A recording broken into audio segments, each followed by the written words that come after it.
dancing around, looking beautiful from their head to the ground. I know you're saying that it ain't your bag, but I say just relax, cause life ain't a drag. The drag show, the drag show.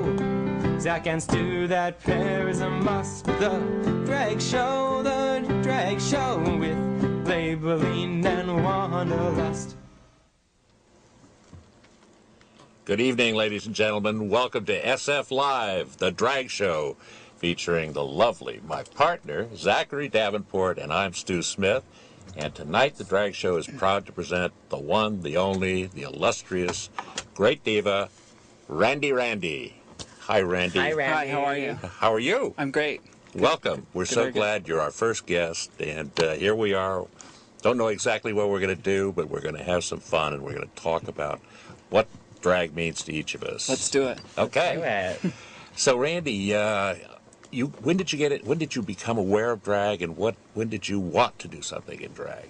My first drag show is actually documented. It happened when I was about 2 years old. I have a video of me in a little roughly apron and a straw hat dancing around the living room with my brothers and sisters. And I think from that moment on, I don't remember it. I only remember it because I've seen it so many times on the video. But it was a happy time. It made me funny, and I could see that my family liked it and people liked it. So I think from that moment on, I was hooked. I became a drag queen at about the age of 2.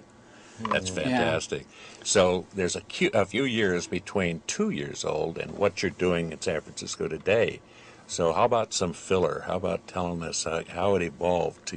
Because I know you would like to put on a variety show, you know, here in San Francisco. I know you do a lot of work to help a lot of great causes. I know I've had the opportunity of supporting you in AIDS Life Cycle, and you do a lot of other things. So I don't want to talk, but I want to hear from you how you got to where you're at today. Well, at age 2, I did my first drag show, and from that point on, I was always fascinated with shiny, sparkly things. I always loved sequins and feathers and my little ruffly dress. And we had a costume box in our house. We had all kinds of wigs and dresses and boy dress-ups, girl dress-ups. It was just something that my brothers and sisters and I always played with. I come from a large Mormon family in Utah. So the little boy in a dress didn't go over so well all the time, but I would sneak. I was kind of a big doll for my older sister. And there were times, I think, when my brothers and sisters just thought I remember them saying that I was too silly, acted too silly all the time. And I would kind of drive them crazy because I was somewhat hyperactive and I was just a silly kid. And so I played in the dress-ups. I liked playing dress-ups. I would play Miss America with my younger sister and the neighborhood girls. I liked playing Barbies. I also liked playing G.I. Joe, too. So it continued. I just always liked. I remember being at JCPenney in Ogden, Utah over the holidays and seeing a pair of silver lame sparkly shoes over on the tabletop, and we were on our way to the elevator, and I was just so infatuated with these shoes. That's one thing that comes to mind. I was just always fascinated with shiny, sparkly things, and I was put in a children's theater workshop at age 5, and I was. Whoops, we've got a live call. Okay, great. How Let's take that? it. Well, I think they hung up. Oh, here they are. Oh my gosh. Caller, are you there? Hello, caller. Hello, caller. Hello. Hi. Who are we speaking with? Hi, this is Kiki Kegels. Hi, Kiki. How are you? How are you? Great name. Good, congratulations on your show, gals. Thank you. Hi, Randy. I'm a big fan. Hi, how are you? And I've just always wanted to know, is it true that drag queens are usually tops? Honey, you can call me whatever you like. Just call me. You heard it. That's live right here at SF Live, the drag show. Hey, thank you very much, Thank Kiki. you, Thank caller. you. Thanks, Kiki. So that was fun. Yeah, that Our is first, fun. It's the Yeah, we're first taking show, and we calls. got a live call. We're taking calls. And, Please call in. The number is 621-4473 here on SF Live. See it right there on your screen. Yeah, oh, right there on the yeah. screen. So Wow. nice.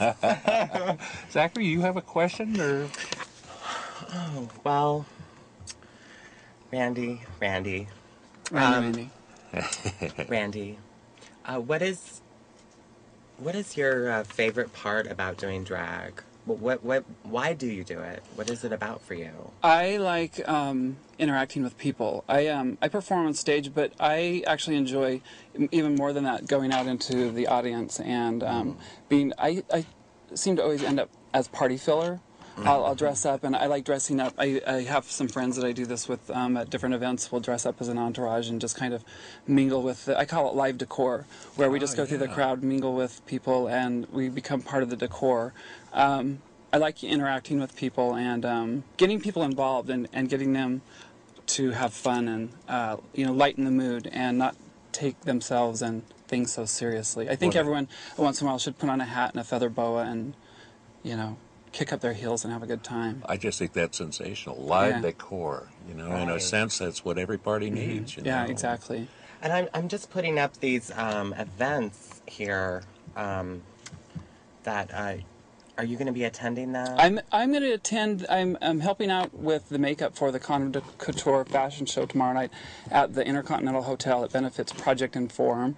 I will be at that, and if I can get home in time and get a glue gun plugged in, I'm going to try to put together some kind of condom dress or outfit. And then I'm going to be wearing that, and I have another event to go to later in the evening. It's a book signing for a friend of mine who has written a children's book, a very, what I consider a very important children's book called 10,000 Dresses.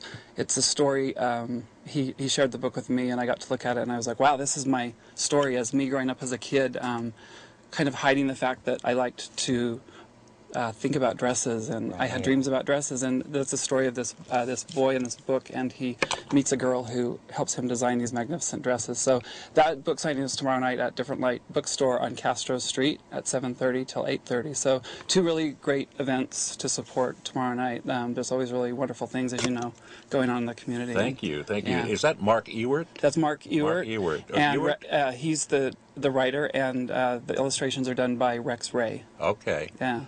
Thank you. Right. Speaking of fashion, do you have favorite designers? Do you have favorite style or favorite period or shoes or something? I think my favorite style is, I loved the 60s and 70s. I loved as a kid watching Laugh-In, and it was considered racy in my house, so of course it made me want to watch it even more. I loved Goldie Hawn and Joanne Worley and their feathers and their mini skirts and their go-go boots. And of course Carol Burnett, whose clothing was designed by Bob Mackie. I think he is just genius. And anything, as you know, with sequins on it or feathers is a friend of mine. Yeah. There we go. That's me as Aunt Samantha at the artist ball. That was a couple of weekends ago. That's a great photo. Oh, this one's And fun. you're that's doing fun. something ladylike. Yeah, there. very ladylike, getting ready to go out on the town. I think that's New Year's 2009. This is on Macy's float this year, the Magic of Macy's. Wow. Yeah. That's fabulous. It was a magnificent float. And that was a surprise. Ironically, I was behind, I was thrown off the bookmobile as a kid for acting silly in my wigs and my drag that I dressed myself up in my neighbor friend. And so it was interesting during Gay Pride that we were right behind the bookmobile. And I was throwing all kinds of magic towards it. What goes around comes around. Right. So, Zach? Something, suggestion, idea? Something you want to toss out?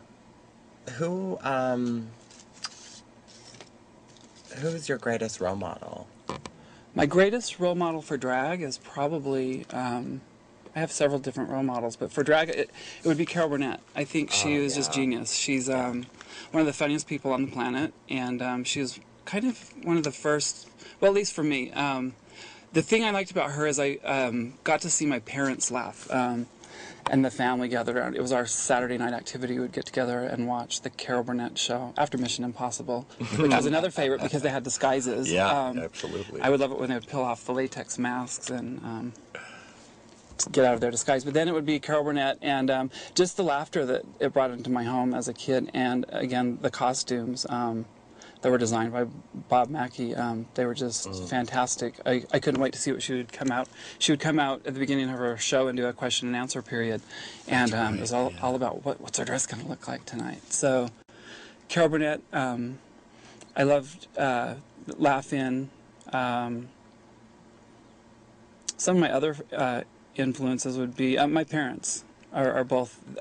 My dad, interestingly enough, he loved getting into costume on Halloween. We had a big Halloween costume box, and October 1st would come around, and I would be pulling out my mom. Can I get into the costume box? It's time to, it's time to like pull out the costumes. We had everything. We had monster costumes, Dracula costumes, and my father had a makeup book because he was interested in makeup, and he really did a pretty outstanding job of going around the neighborhood and scaring people with his ghoulish makeup, and I was fascinated with that. So I would sneak in. He had that hidden in his closet because he, of course, didn't want the kids getting into it. So I remember sneaking in that, and that triggered my interest in makeup as well. I work as a makeup artist in addition to performing. So, yeah, I would say that my parents are both influences there too, and very supportive of me and who I am, and whatever I want to do and whoever I want to be. That's wonderful. That's really nice to hear. A lot of people are afraid when they equate Mormon church. They think, oh gosh, nothing to do with different lifestyles. I have a pretty crazy fun, meaning crazy fun family, and a very large family. And they, I recently, it was a couple of years back, it was my parents' 50th wedding anniversary, and we did karaoke, and of course I had to bring costumes because you can't do karaoke and perform without costumes. So to see my brothers and nephews and nieces and sisters in costume, I mean, I'm all about costumes. My living room is a costume closet. Yeah. So if anyone that's been to my home, I've seen it. knows how crazy.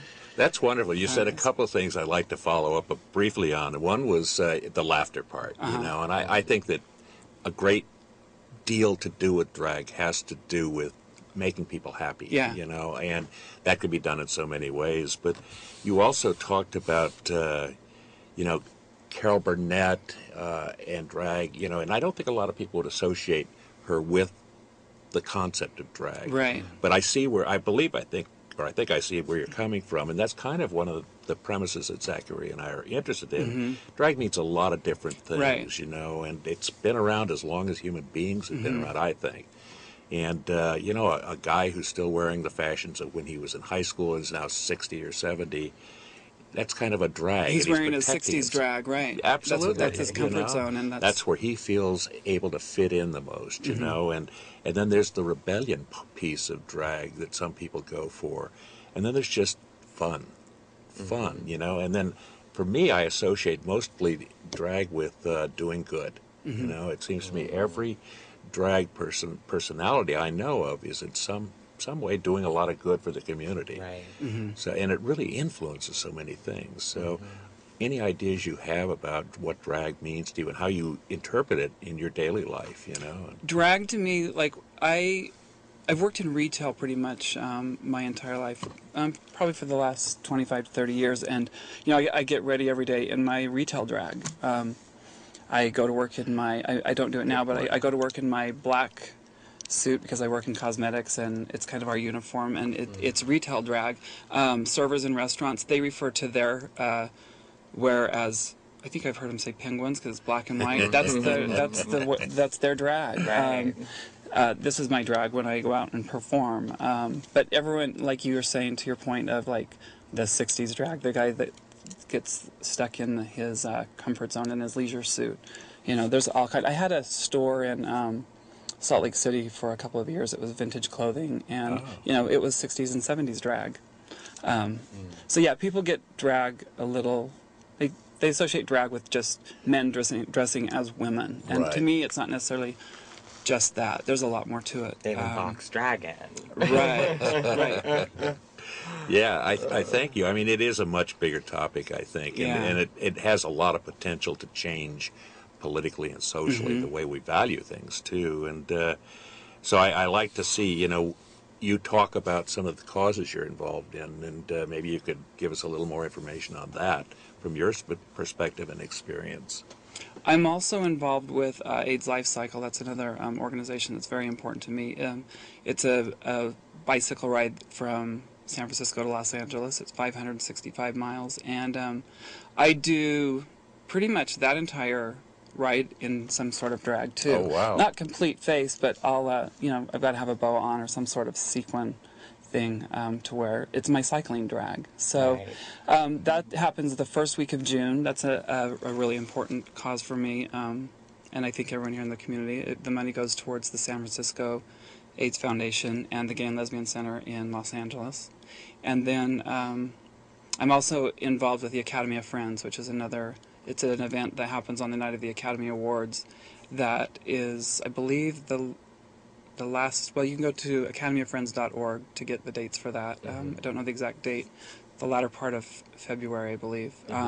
Another good organization, and the money from that goes to 13 Bay Area HIV and AIDS organizations, and it's really an outstanding organization that started about 27 years ago in someone's home as a dinner party, and has just evolved over the years, and there's a lot of drag at that, too.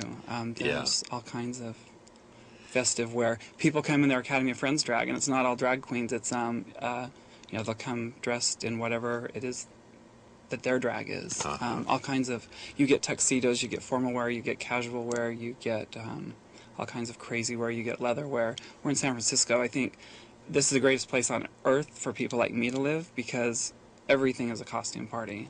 It can be. Right. I mean, yeah. I think that's really wonderful. I mean, it's a celebration of all of our lives and the freedom to do it here. Right. That's terrific. We get so caught up, and I realize this working in the fashion industry for so long, we get so much direction from magazines and movies and whatever, like telling us how we're supposed to look. We do have a caller. Oh, we do have a call. Great. We've Let's got take it. another caller. Hello, caller. Hi. Hi, this is Hazelnut. Hi, Hazelnut. Hi, Hazelnut. How are you? Good. How are you, Randy? I'm good. I'm nuts, too. Hey, good. Well, I was wondering whose drag you prefer, Michelle Obama or Cindy McCain. I'll take my answer on the air. Thank you. Thank you, caller.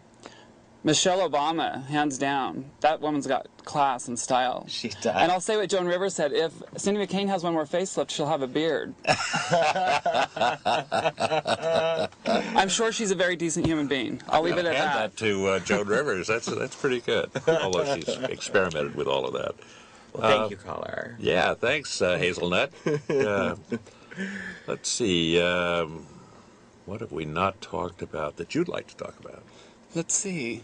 Well, You've got some goals. You know, we talked. I've got some goals. I would love to put together I'm working on putting together a small production company right now. Like I said, I do living decor, and I've done some event work in the past. I've done a lot of different things, so it's kind of all coming to a head. I'm incorporating my makeup artistry and costume design and event work into a production company where my services can be hired by event planners. I don't necessarily want to be an event planner, but I do work with different event planners, taking on parts of their events. So I'm working on that. I'd love to put together a show. I've met in the last couple of years. I've kind of come out of retirement in the last couple of years with the whole drag thing. I took a break from it for a while.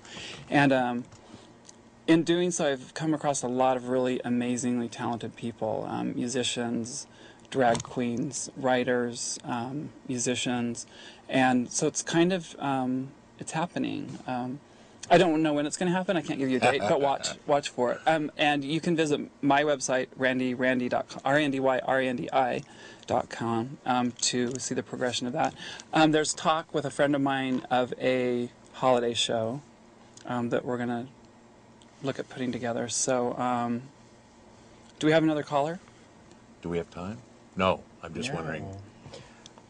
We have a few. I'm looking at that. I thought it was saying. Okay, I apologize. Live television. Here we are. You know, Here not we the are. first Here we time. are. You know, just learning, and Zachary is doing such a great job. Thank you, Stan. Really, This is great. as are you. Thank you. Yeah, it is about multitasking, but boy, I mean, here we are. You know, we're all doing things that are new to us, and I think that's Yeah, exciting, we are, aren't we? So, what would your dream show? Who would be in your dream show, and who would be the beneficiary, and what would the Who would be in my dream show? Carol Burnett would open it. She would introduce me. All right, And we would sing a song together. Fantastic. And do some sort of I picture it being formatted like her show. She did a variety show. She did music. She did little skits and outtakes, and would have guest stars. So I think that's the format that I'd be looking for. And it would be a celebration of people being themselves and getting to know their true, genuine selves and celebrating that and showing it. Yeah, that's what would be my dream show. Does that make sense? Does Yes, that make sense? yeah, it does to me. Yeah, it's wonderful. Yeah. Are there local talents that you'd like to work with, or? Tons of local talent. Probably too many to start naming because I'll forget someone. Yeah, no, but, I know. I don't want to hurt this anybody either. city is like this city's just has talent all over it. And I collect cards and I talk to people. I'm really pretty good at. I talk to a lot of people. And I have cards and numbers of all kinds of people. So, and I've told them like, you're gonna get a call from me. So remember this conversation because it might be in 6 months or it might be in a year. But remember that we had this conversation because I'm gonna be putting a show together and I'm gonna want you to participate in it. So, I have this list of people and they probably think I'm a nut or maybe not. I don't know, but they're gonna get a call. I hope so. Yeah. I hope to be somebody that gets to at least see Absolutely. the first Randy variety show live. Absolutely. Anything else from you? I just want to say thank you so much, Randy, for Thanks for having me. being our thank you. first Yeah, guest. it's been a pleasure. Our It's been an first honor. Yeah, this is but great. I hope back again many times. I do Definitely. too. Yeah. Yeah. So, and thank you very much to Access SF. To XSSF, Arnell, Zane Blaney, our team, Justin, Dustin, pardon me, Dustin, Dustin okay. and Nicholas Yankowski, and Dustin Manuel, who wrote our theme song and sings it, and Nicholas, who did our graphics, and there's a lot of people out there who've given us a lot of support, as they have Randy and all of us in this great little town called Oz. That's right. Well, thank you so much, and join us in 2 weeks, Tuesday at 7:30. Thank you. Good night. Good night. And we're off. We're off. I forgot to hit my bird. How do you know that you're off? It resets to... Okay, cool. Wow. Congratulations. Yeah, we put it That in was the awesome. can. Yeah, thank you. My pleasure. You're I mean, so this is natural. so You're awesome. so at ease. I was a nervous wreck. I was too.